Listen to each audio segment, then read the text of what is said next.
তিনি বলেন ভালো ছাত্র হচ্ছে তারা যারা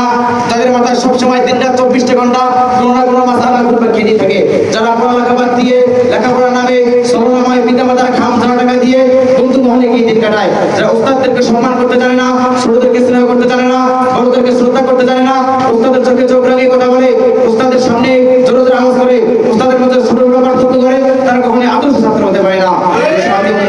তাহলে চলেন এবার দ্বিতীয় পয়েন্টে চলে যাই একজন আদর্শ ছাত্রের দায়িত্ব কর্তব্য সম্পর্কে। একজন আদর্শ ছাত্রের দায়িত্ব কর্তব্য হচ্ছে তার অন্তরে সবসময় কোরআন হাদিস তাফসীর প্রত্যেকটা কিতাবের সাথে সম্পর্ক থাকবে, তার মধুর সম্পর্ক, উস্তাদের সাথে সম্মান থাকবে তার শ্রদ্ধাশীল, প্রত্যেকটা উস্তাদের পিছনে সামনে পিছনে তাকে খারাপ মন্তব্য না করা, মাদ্রাসার নিয়মগুলো ভালোভাবে মেনে চলা, মাদ্রাসার প্রত্যেকটি পতঙ্গের সাথে থাকবে তার অন্তরঙ্গ সম্পর্ক, সে সময়ের প্রতি অনেক মূল্যায়ন করবে, কেননা সময় হচ্ছে মূল্যবান সম্পদ, সে মাদ্রাসার যে কোনো কাজে নিজেকে বিলীন করে দিবে। সাথী বন্ধুগণ, আশরাফ আলী থানভী রহমাতুল্লাহি আলাইহি তিনি বলেন